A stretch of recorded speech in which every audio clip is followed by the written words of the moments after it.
Hello, good morning. Hope everyone is doing well. My name is Kate Cahill, and we are going to walk through the Sandi Annual Needs Determination Inventory, the Spring Implementation Checklist. You should have a handout or access to a handout. This is posted on the site that tells you step by step what to do. We're actually going to walk through this handout, and I have some visuals that will go along with that, better explain it, okay? So let's go ahead and get started. Okay, the first thing we're going to talk about is the appendix materials. So the number one thing that, of course, that you want to do is prepare the appendix materials and review the items prior to testing. So this is a sample of what the appendix looks like. This is a sample of what a completed binder may look like. So have your materials, be familiar with your materials. Most of you have already done this step and done it very well. For all new or untested students, please complete the required subtests, and the required subtests may be different in your district. Some districts want reading, writing, math, communication. Some ask for teachers to do social emotional. Some are more interested in the vocational.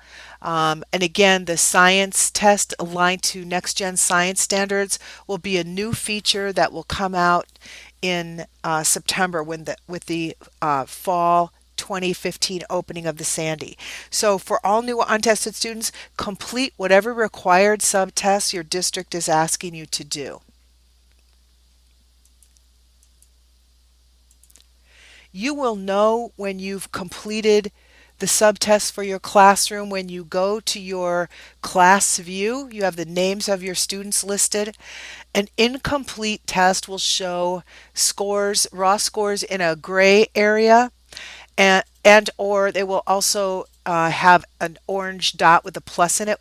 So this student testing has begun. This student no testing has begun yet. This shows a completed student, so when it's bolded and underlined, you know that the test has been completed and certified for that particular student. Remember to complete testing on a new student. You first want to set the ceiling, and you set the ceiling by finding the buttons in the far right corner, clicking on one of those buttons, and then the inset box will appear asking you, do you want to set the basal or the ceiling? Click whichever one you want. We just want you to know that setting the ceiling will actually zero out till the end of the test. Very few teachers will actually need to test their students all the way to the end. So this is just a feature that honors teachers' time and makes this a little bit easier and faster for you to do.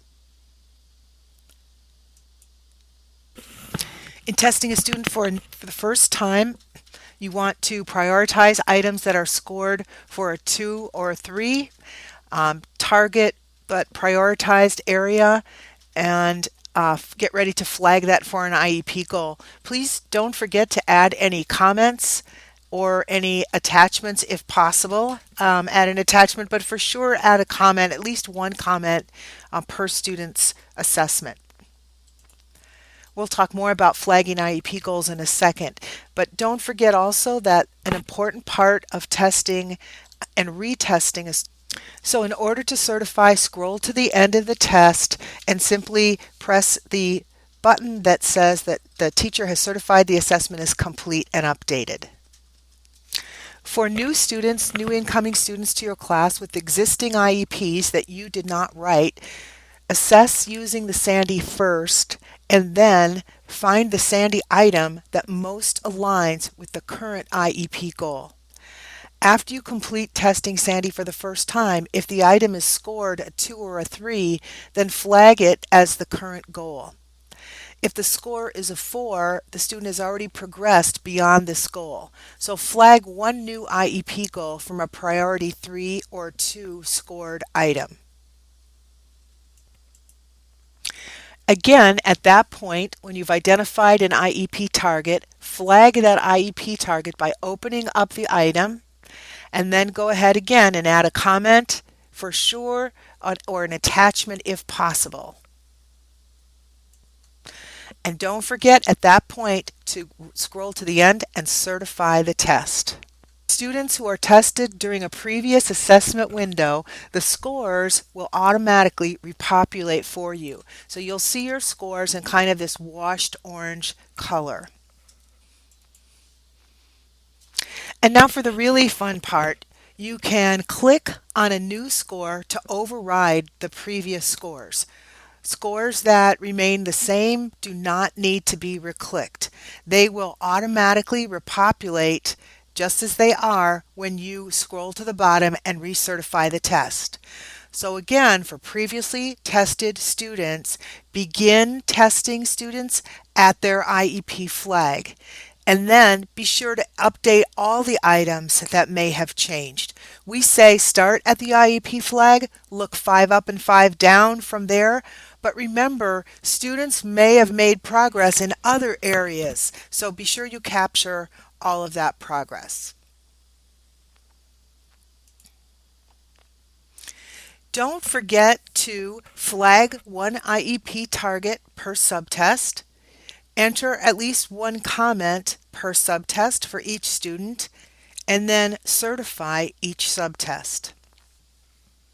So I hope this has been helpful as a reminder of how to wrap up your spring window testing for Sandi. Complete your spring assessments for all students. In the fall, all your student data will be brought forward. The data will repopulate and it will be waiting for you. Complete the Sandi testing in the fall window. Next steps and coming soon for you, the FAST begins. More on this later.